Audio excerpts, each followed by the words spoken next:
Avec l'essor des applications dédiées, l'achat de VTC figurait parmi les principaux investissements des jeunes entrepreneurs. Mais ce business qui attirait tant d'Ivoiriens pourrait ne plus être accessible à tous pour cause à un nouveau décret qui est au cœur de tous les débats ces derniers jours. Parmi les mesures qui inquiètent, l'âge des véhicules qui ne doit plus dépasser 5 ans maximum et leurs moteurs qui doivent avoir une puissance nette supérieure ou égale à 114 chevaux. Problème, la plupart des véhicules utilisés pour cette activité ne remplissent pas ces critères. Quelle solution pour ces citoyens qui ont déjà investi dans le business? Le ministre des Transports, Amadou Koné, promet de les rencontrer la semaine prochaine afin d'aplanir les points de désaccord. Explication, Yannick Efoumi, Ahmed Badini et Awa Myriam Chérif. Pour assainir un secteur sujet à l'anarchie et à la concurrence déloyale, l'État de Côte d'Ivoire a adopté un décret portant réglementation des transports publics particuliers des personnes. Ce décret précise les conditions d'accès à différentes activités ainsi que leurs modalités d'exercice.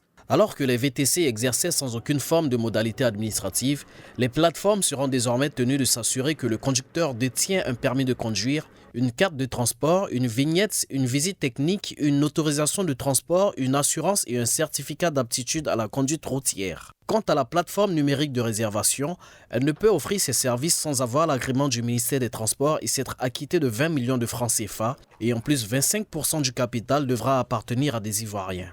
Dans le milieu, ça sera difficile. Ensuite, de nos jours-là, la vie est devenue tellement chère. Trouver encore combien de millions aller s'acheter une nouvelle voiture. Puisque c'est la même là, c'est pas encore, j'ai pas encore rentabilisé le capital. Donc ça sera très difficile.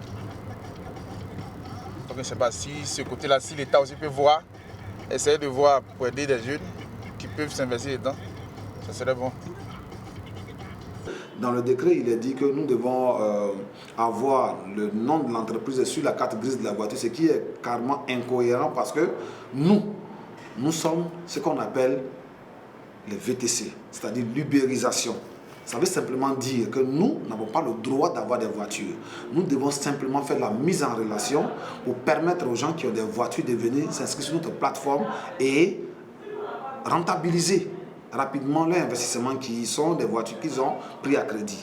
Il y en a qui vivent de ça, donc nous, notre rôle n'est pas d'acheter des voitures. L'État peut pas nous demander d'avoir désormais des voitures. C'est incohérent.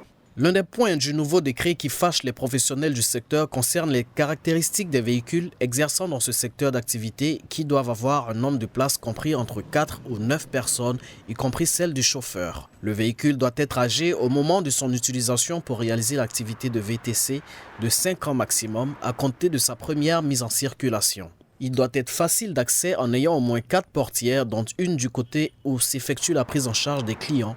Être suffisamment spacieux et présenter des conditions alliant confort, sécurité, sûreté, commodité et propreté convenables.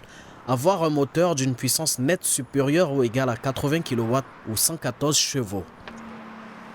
Est-ce que si nous cherchons des véhicules de 114 chevaux qui vaut 15 millions, 20 millions, est-ce que ces jeunes Ivoiriens vont travailler?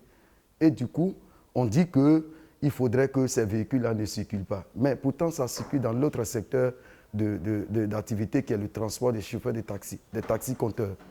Mais si les taxis-compteurs utilisent ces véhicules sur les mêmes voies avec les mêmes clients, pourquoi le VTC ne doit pas utiliser? C'est ça la question. Nous sommes vraiment étonnés. Ce sont les mêmes Ivoiriens qui sont dans le taxi-compteur qui se retrouvent aussi dans le VTC. Si les acteurs du secteur des VTC grincent des dents, les chauffeurs de taxi-compteurs qui dénonçaient il y a quelques mois la concurrence déloyale des VTC, eux, semblent satisfaits par l'adoption de ce nouveau décret. Les nouvelles mesures arrangent tout le monde. Mais pour les Yango, nous dénonçons quelque chose que tout le monde comprenait. Puisqu'ils n'ont pas un statut. Ils n'ont pas un statut de transport. Transport urbain, il y a des critères. Bon, ils ne ne font rien, mais ils prennent nos clients.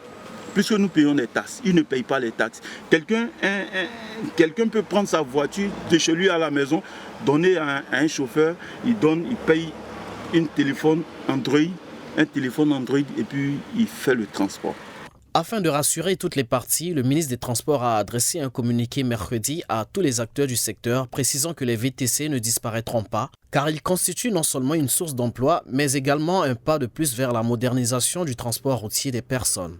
Dans ce communiqué, Amadou Koné promet rencontrer à nouveau tous les acteurs ayant contribué à la production du document consensuel lors d'un atelier qui se tiendra la semaine prochaine.